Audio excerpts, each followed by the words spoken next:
Y aquí está, Tutankamón en persona, tendido delante de nosotros, después de más de 3000 años. Esta tumba se hizo para ofrecer la mayor protección, y desde el momento en que la abrieron, se produjeron muertes misteriosas. Los antiguos faraones echaban una maldición a todos los que entraban en sus tumbas. ¿Cuál es el mortífero secreto de la maldición de Tutankamón? Tratamos con una fuerza extraterrestre que los antiguos egipcios utilizaban para proteger estas tumbas. ¿Nos impide la tecnología alienígena descubrir nuestro verdadero pasado? Algo muy importante que quizá no entendemos aún estaba oculto en esa tumba. Y si es así, ¿qué podría pasar cuando tal maldición al fin desaparezca? Según una idea con la que coincido, será el regreso de los extraterrestres. ¿Quiénes eran? ¿Por qué vinieron? ¿Qué dejaron tras de sí? ¿A dónde se marcharon? ¿Volverán? Alienígenas. La maldición de los faraones.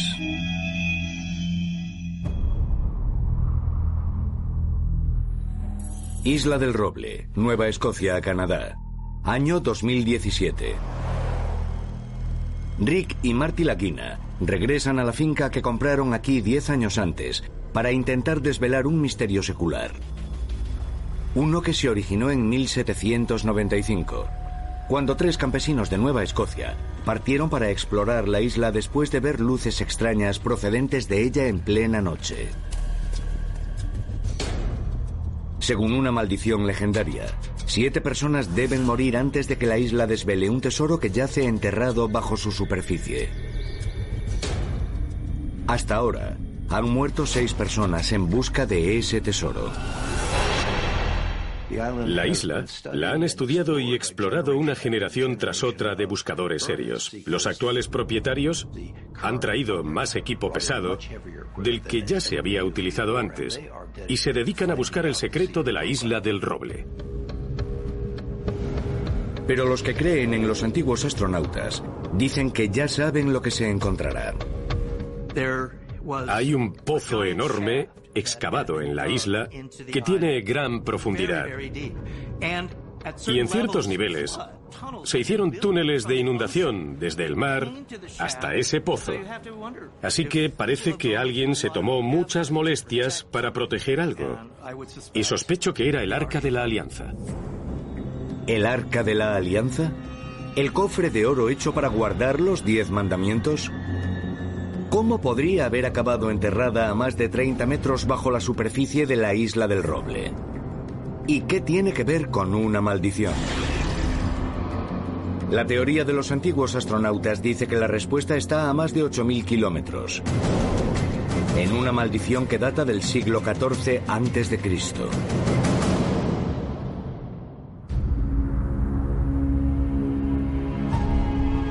Egipto, Valle de los Reyes, 4 de noviembre de 1922. Un niño que trabajaba en una excavación británica dirigida por Howard Carter se dirige una noche hacia su casa en burro. De pronto, el animal cae en un hoyo en la arena.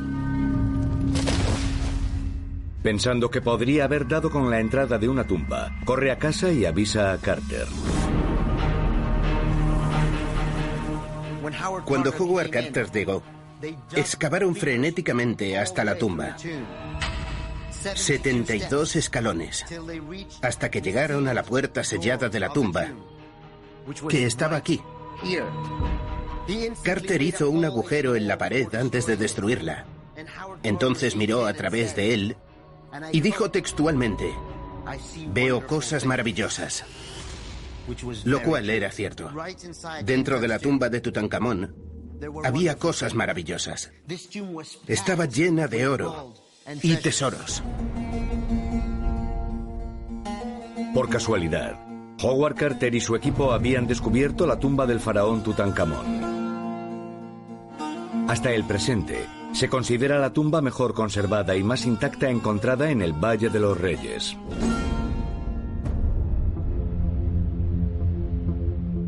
Aunque el equipo de excavación se hizo famoso al instante por su descubrimiento, su triunfo fue efímero. Durante la apertura de la tumba de Tutankamón, todos los trabajadores egipcios sentían temor y recelo. Se sabe que las antiguas tumbas egipcias padecen la maldición de los faraones. El primero que entre en la tumba morirá. Aunque la mayoría de los participantes occidentales no se tomaban en serio la leyenda de la maldición, la apertura de la tumba de Tutankamón fue seguida casi de inmediato de numerosas tragedias, algunas con extrañas relaciones con la supuesta maldición. Poco después de la apertura de la tumba, un mensajero fue a casa del arqueólogo, que era Howard Carter, y encontró a su querido canario en la boca de una cobra, que era la serpiente simbólica del faraón.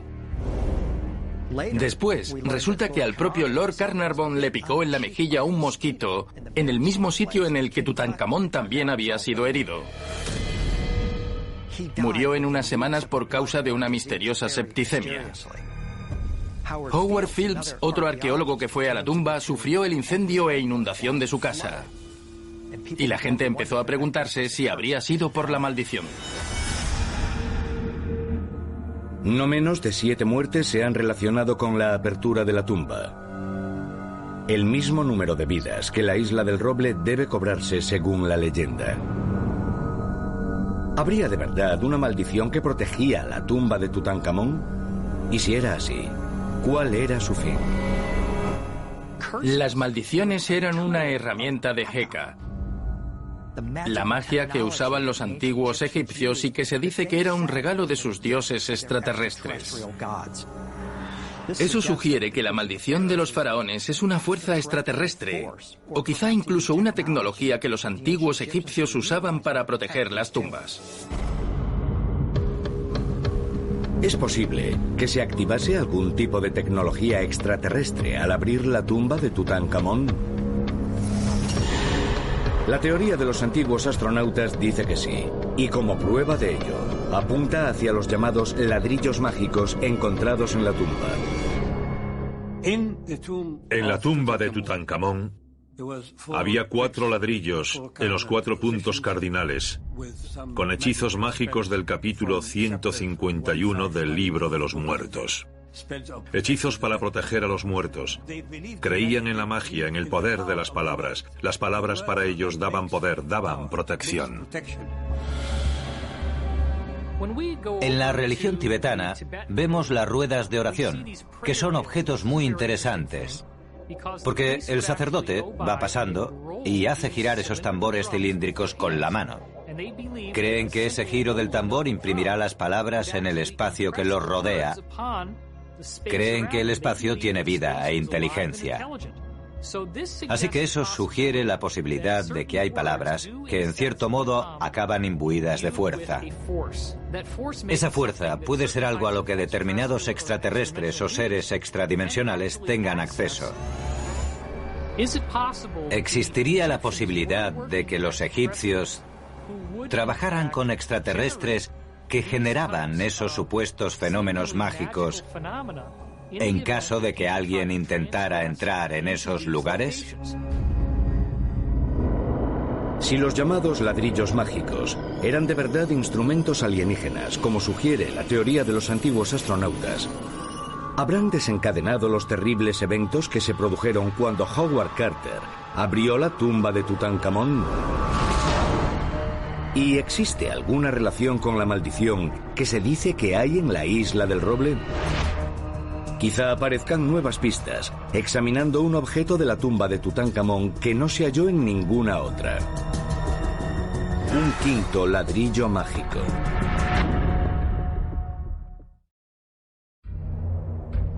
...22 de septiembre de 1922... Howard Carter y su equipo inician la 5ª temporada de excavación en la tumba de Tutankamón. El objetivo de su trabajo es una sala sin sellar al fondo de la cámara funeraria llamada Tesoro. Cuando entran, lo primero que ven es otro de los llamados ladrillos mágicos. Ese quinto ladrillo tiene una inquietante inscripción que reza: soy yo quien impidió que la arena inundase la cámara secreta y quien repelerá al intruso con la llama del desierto. He incendiado el desierto. He hecho que el camino sea equívoco. Estoy para proteger a los muertos. Hay que preguntarse por qué se puso ese quinto ladrillo en la tumba de Tutankamón. Mientras que en otras tumbas faraónicas se encontraron 4 ladrillos mágicos. Solo la de Tutankamón incluye uno más. ¿Pero por qué? Ese quinto ladrillo puede ser una pista, una especie de marca en el mapa del tesoro para indicar que algo muy importante que quizá aún no entendamos fue escondido en esa tumba. El 28 de septiembre de 2015, el arqueólogo británico Nicholas Reeves hizo un extraordinario descubrimiento mientras examinaba escaneados de alta resolución de la tumba de Tutankamón. La posibilidad de cavidades ocultas dentro de la cámara funeraria. El Dr. Reeves examinó imágenes de alta resolución de esta pared y vio una fisura que parece como de una puerta. Estaba por aquí. Trajeron escáneres térmicos, escanearon detrás de esta pared y les pareció ver cavidades tras esta zona en concreto. Reeves obtuvo permiso para entrar en la sala norte y excavar, para ver qué hay detrás de esta pared. Pero un par de meses antes de que la misión se realizara, se detuvo por motivos desconocidos. ¿Quién o qué puede estar oculto en esa cámara secreta? Es tema de debate. Pero algunos investigadores creen que es posible que contenga los restos del faraón egipcio más controvertido, Akenatón, que también era el padre de Tutankamón. El antiguo Egipto siempre había sido politeísta. Tenía muchos dioses y entonces llegó un nuevo líder, un nuevo faraón con una nueva idea. Akenatón anuncia que solo habrá un dios. Egipto será monoteísta. Atón, el dios del sol, sería la única deidad que todos venerarían. Su imagen es la del disco solar. Aquello causó un enorme revuelo en el imperio. ¿Qué pudo haber inspirado a Akenatón un cambio tan drástico en una época de enorme prosperidad? La teoría de los antiguos astronautas dice que pudo tener alguna influencia extraterrestre. Y como prueba, apunta hacia cómo fue plasmado por los artistas de la época. Akenatón introdujo la idea de que cada vez que sus artesanos tallasen algo, tenía que parecer real. Debía representarse tal y como se veía. Lo cual es interesante, porque si nos fijamos en el aspecto de Akenatón, resulta muy extraño. Akenatón hizo que lo retratasen de un modo bastante peculiar. Con la cara alargada, el vientre prominente, las piernas escuálidas, como las de un pollo. Muy peculiar, con el cráneo alargado por detrás. Pero todos los demás faraones se hicieron retratar lo más majestuosos y musculosos posible. Hay que preguntarse si Akenatón pudo haber sido quizá un híbrido de extraterrestre y por eso introdujo el culto a un solo dios. Tal vez el disco solar de Atón, al que rezaba Akenatón, no representaba al sol, sino a un extraterrestre que instruía al faraón. Los textos dicen que es un disco alado. El sol no aparece descrito como un disco alado. Tras la muerte de Akenatón, sus enemigos hicieron lo posible por borrar su legado. Aquí, frente a la tumba de Tutankamón, está la misteriosa KV-55. La mayoría de los egiptólogos creen que la momia hallada dentro era la del rey Akenatón. Encontraron un ataúd destruido y todas las pinturas murales estaban destrozadas, deshechas a propósito. lo cual sería lógico. Tendría sentido que en esta tumba trataran de borrar el recuerdo del rey Akenatón. Como la tumba estaba tan destrozada, no pudo verificarse con certeza absoluta a quién pertenecía. Y algunos egiptólogos afirman que el examen de la momia demuestra sin duda que no era Akenatón, sino otra persona. Cuando se examinó, resultó ser una persona de 20 y pocos años. No tendría más de 24 o 25 como mucho. Akenatón subió al trono cuando tenía 16 años y reinó durante 17.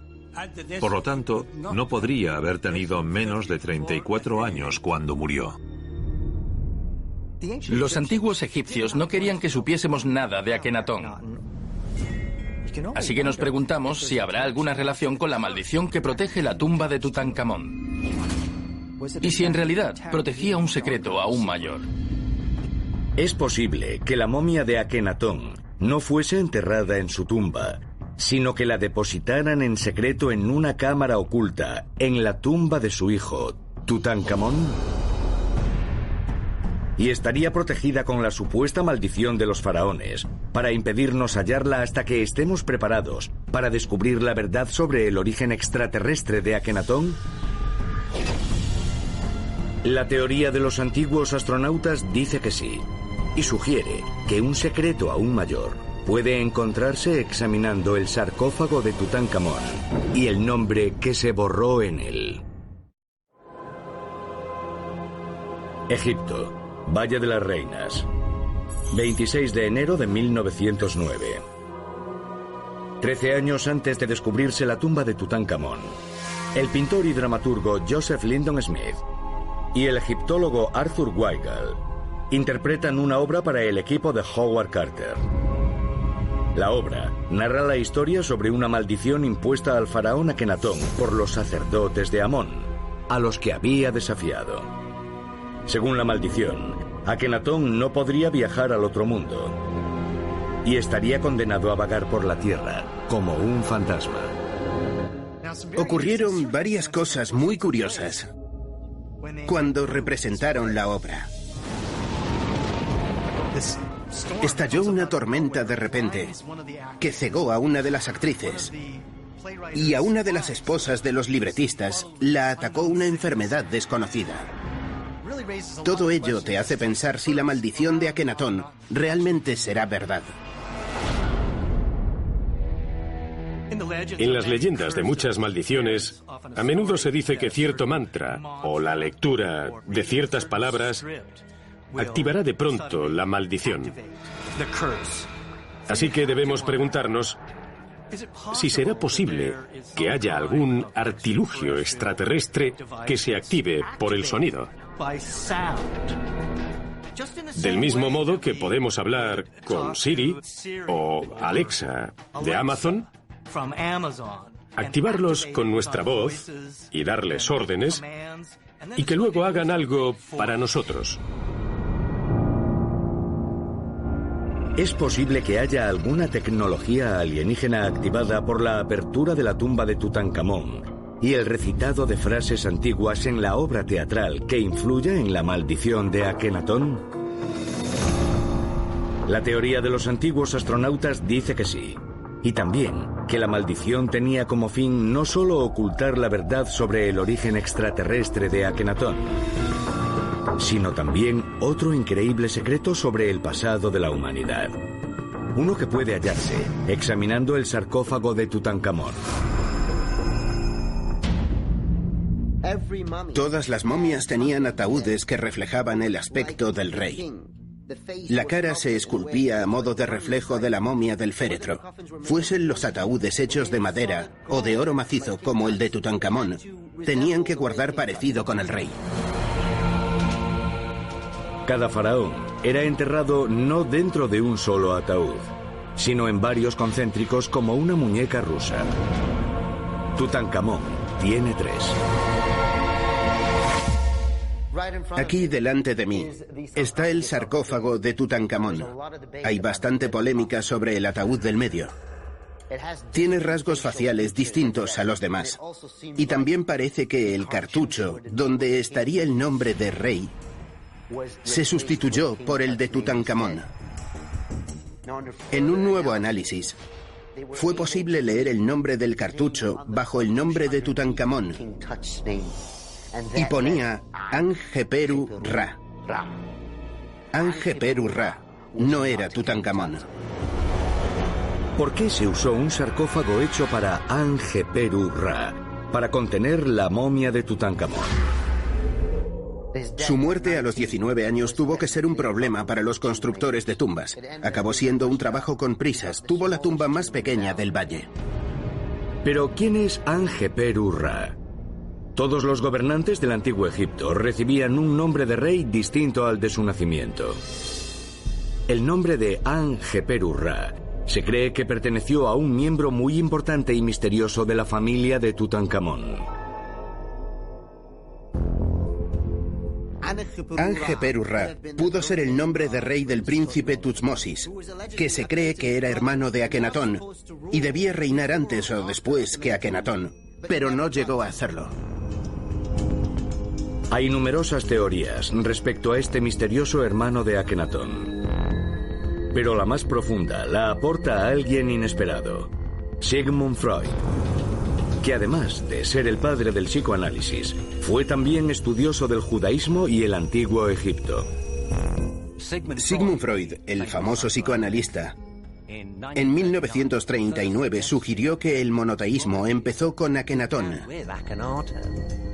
y creía que alguien de la corte de Akenatón, quizás su hermano Tutmosis, podría ser en realidad el histórico Moisés.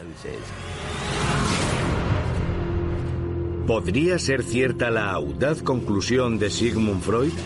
¿Que el hermano biológico de Akenatón fue en realidad el líder hebreo Moisés? Según Freud, los hechos narrados en la Biblia acerca del nacimiento de Moisés, su exilio y sobre todo su introducción al monoteísmo coinciden del todo con los datos históricos sobre Tutmosis. El nombre de Tutmosis significa hijo del dios Tot. Si quitamos la parte de Tut del nombre, el resto significa solo hijo de. Mosis significa hijo de, pero el nombre de Mosis se parece mucho al de Moisés. Y resulta que el relato sobre Moisés en la Biblia se sitúa exactamente cuando Tutmosis desaparece de la historia.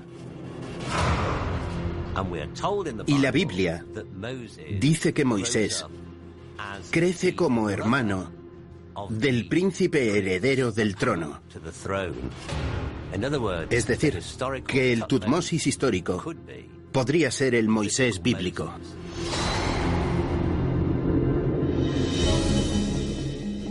En años recientes, varios egiptólogos, como Ahmed Osman, han propuesto teorías similares a la de Freud. Freud vio la similitud entre la religión de Akenatón y la judía. Sugirió que, después de que Akenatón dejase el trono, Tutmosis adoptó la religión de Akenatón, de un dios sin imagen, y se la dio a los israelitas. El único indicio sobre su éxodo israelita desde Egipto al Sinaí tuvo lugar en esa época. Curiosamente, al mismo tiempo que el éxodo de los israelitas, hay constancia de que los seguidores de Akenatón fueron expulsados de Egipto. ¿Revelan las historias de Moisés y Akenatón un plan extraterrestre para alterar el curso de la humanidad? La teoría de los antiguos astronautas propone que, como en el caso de Akenatón, muchos de los eventos de la vida de Moisés apuntan hacia una conexión extraterrestre.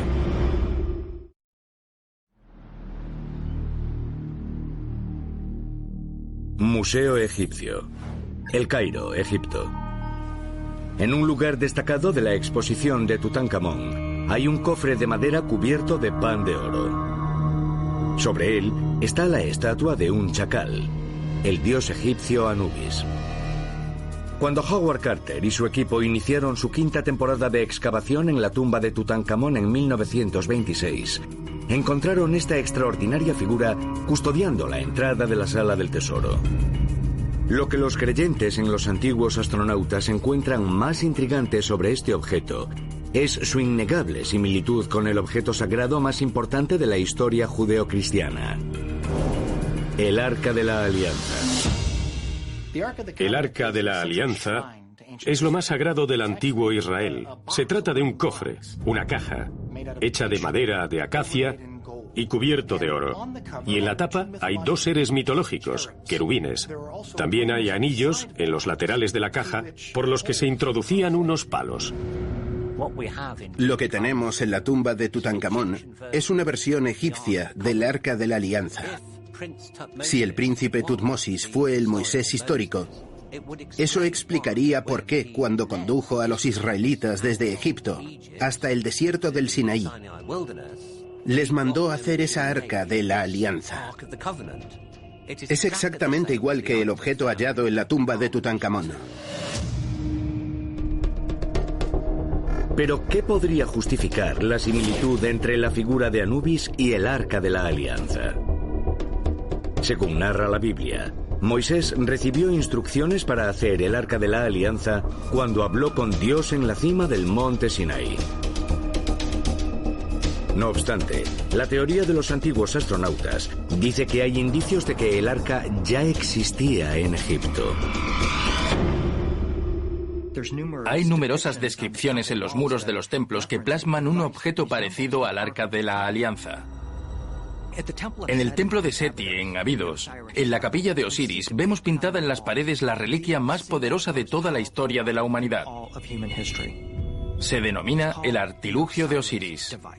Era como una escalera hasta el cielo, pero lo que suele pasar desapercibido es que ese artilugio era en realidad el Arca de la Alianza. Es posible que la figura de Anubis hallada en la tumba de Tutankamón sea una representación del artilugio de Osiris, el nombre egipcio para lo que acabaría siendo conocido como el Arca de la Alianza. ¿Podría haber pertenecido originalmente a Akenatón y se la habría llevado Moisés cuando se fue de Egipto?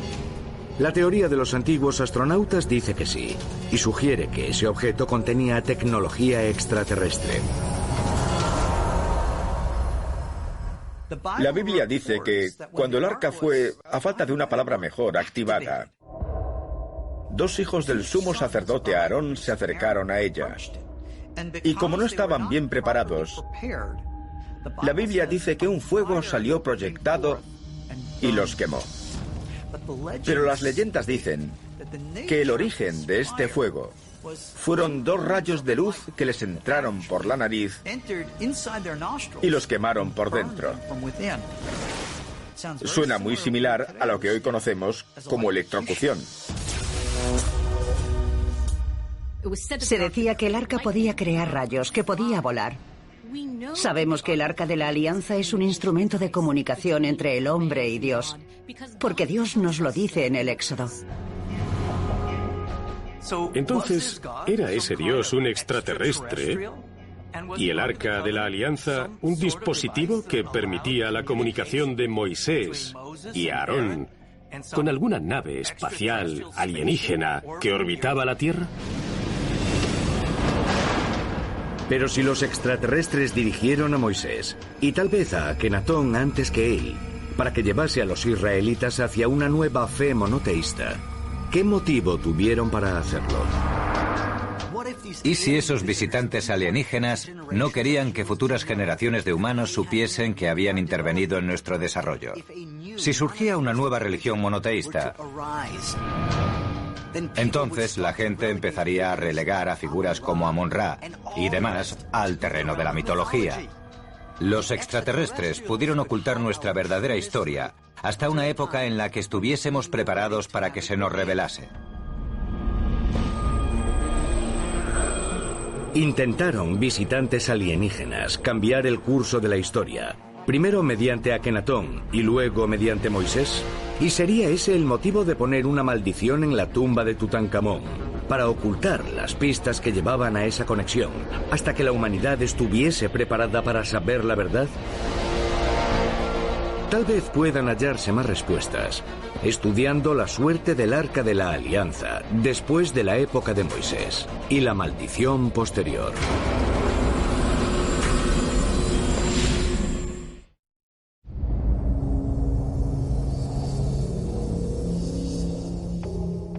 Jerusalén, 586 a.C. Unos 750 años después de la muerte de Akenatón y del éxodo de Moisés y los israelitas de Egipto, se cree que el Arca de la Alianza estuvo aquí, en el Templo de Salomón, donde estaba bien custodiada. Pero la ciudad sufrió el asedio de los babilonios, que finalmente lograron penetrar las murallas de Jerusalén.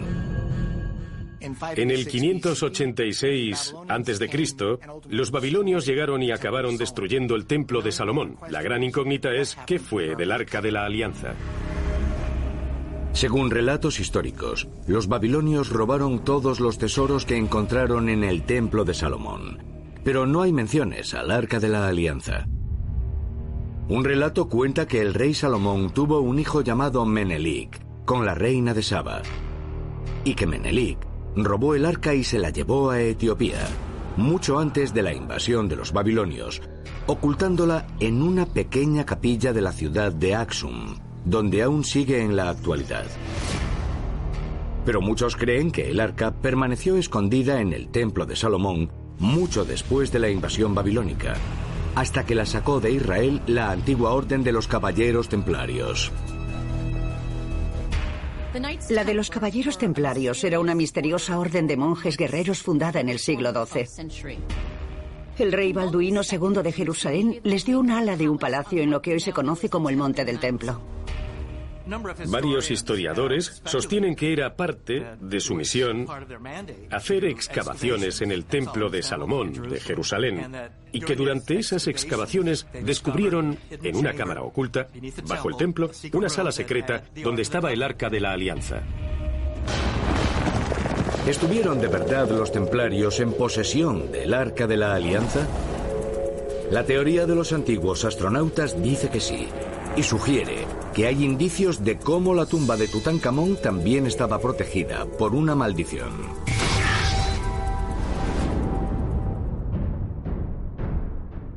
Isla de la Cité, París, Francia, 18 de marzo de 1314. Tras soportar 7 largos años de tortura, Jacques de Molay, el 23º y último gran maestre de los Caballeros Templarios, es ejecutado por orden del rey Felipe IV y el Papa Clemente V. Se cree que el rey Felipe en realidad quería librarse de los templarios para apoderarse de su tesoro y pagar con él sus deudas. Pero hay que preguntarse si el rey Felipe y quizá el Papa sabían que los templarios tenían el Arca de la Alianza. Y tal vez era eso lo que de verdad querían, un objeto extraterrestre que custodiaban los templarios. Jacques de Molay tiene la última palabra. Maldice al Papa Clemente V y al rey Felipe IV en la propia hoguera antes de morir. Pero eso no es todo. Jacques de Molay no solo maldice al rey, sino a todo el linaje de los reyes capetos. Poco después, el Papa murió de una rara enfermedad. La iglesia donde su funeral iba a celebrarse se incendió. El rey murió y la casa que lo sucedió perdió el control del trono. Todo esto poco después de que el gran maestre fuese ejecutado. La maldición parece haberse convertido en realidad. Durante los 14 años siguientes, los 3 hijos del rey Felipe mueren y su único nieto también murió, terminando la dinastía capeta tal como Jacques de Molay había dicho. Así que, tal vez la maldición contra el rey Felipe y el Papa fue algo procedente del Arca de la Alianza, de algún modo. Y esa maldición tenía el objeto de proteger a la propia Arca. ¿Es posible que la maldición de la tumba de Tutankamón fuese la misma que protegía al Arca de la Alianza? ¿Y podría ser que la maldición tuviese su origen en una inteligencia extraterrestre? Cuando los caballeros templarios fueron perseguidos en Francia en el siglo XIV, Escocia se convirtió en su refugio.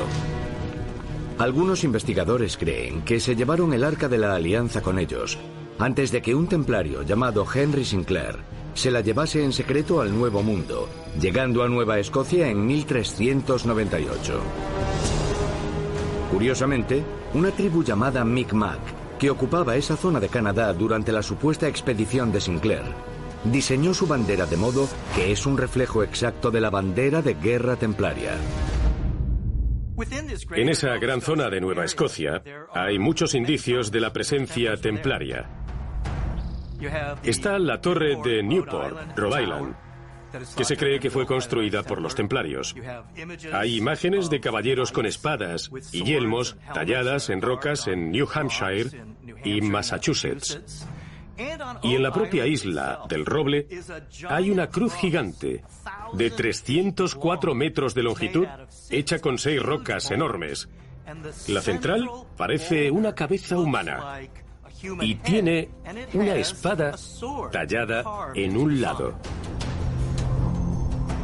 ¿De verdad acabó el Arca de la Alianza enterrada en la isla del Roble? Quizá puedan encontrarse más pistas examinando la maldición que sigue afectando a la isla hoy en día.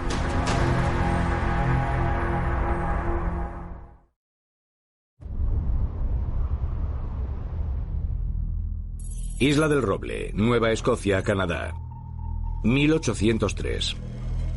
Simeon Lance crea la compañía Onslow, la primera organización formal dedicada a buscar el tesoro de la Isla del Roble. En menos de un año, mientras excavan en el misterioso hoyo conocido como Pozo del Dinero, descubren una curiosa losa de piedra a una profundidad de 27 metros. Cuando se lleva a la superficie, los excavadores enseguida ven jeroglíficos extraños en un idioma desconocido que cubren la piedra. Poco después de eso, una serie de calamidades le suceden a todos los que intentan buscar el tesoro.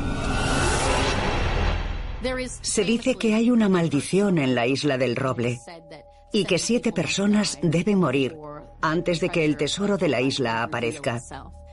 Y ya ha habido muertes trágicas en ese lugar. La isla se cobró la primera víctima en 1861, cuando la caldera de una bomba de vapor estalló, escaldando y matando a un hombre e hiriendo a otros. En 1897, Maynard Kaiser murió cuando una cuerda de ascenso resbaló de una polea y lo precipitó a un pozo. Y en 1965, Robert Restall también se cayó en un pozo tras inhalar gases misteriosos que lo dejaron inconsciente. Su hijo Bobby y otros 2 hombres que intentaron rescatarlo murieron junto con él, elevando el número de muertos a 6. ¿Podría ser una prueba de que de verdad pesa una maldición sobre la Isla del Roble? ¿Y tendrá relación con la losa de piedra que contenía jeroglíficos misteriosos? Cuando ves la losa de piedra de los jeroglíficos, te preguntas si será la pista para poder entender qué es el tesoro de la Isla del Roble. O si será una maldición que intenta proteger ese secreto. Hay una innegable similitud entre esa losa de la Isla del Roble y los ladrillos mágicos de la tumba de Tutankamón. Los templarios eligieron la Isla del Roble para enterrar lo que fuese que encontraron en el Templo de Jerusalén durante las Cruzadas. Y en mi opinión, lo que habían descubierto era el Arca de la Alianza completa o partes de ella. Y el Arca de la Alianza, según la teoría de los astronautas antiguos, contenía un dispositivo extraterrestre. Eso sugiere que podría haber un grupo común que está tras la Isla del Roble, la tumba de Tutankamón, y que protege el Arca de la Alianza, la herencia egipcia de Moisés. E incluso podría estar ocultando la verdad sobre el origen extraterrestre de la humanidad. Es posible que una antigua maldición egipcia esté guardando un secreto increíble sobre el origen alienígena de la humanidad? ¿Y podría haber pruebas de ese secreto en la legendaria Arca de la Alianza? Hay quienes creen que la respuesta es un sí rotundo. Que la prueba está enterrada a unos 49 metros bajo una remota isla de Nueva Escocia. Y que, como la tumba de Tutankamón, permanece custodiada por una maldición mortal. Una que exige el sacrificio de 7 vidas antes de que el secreto pueda desvelarse.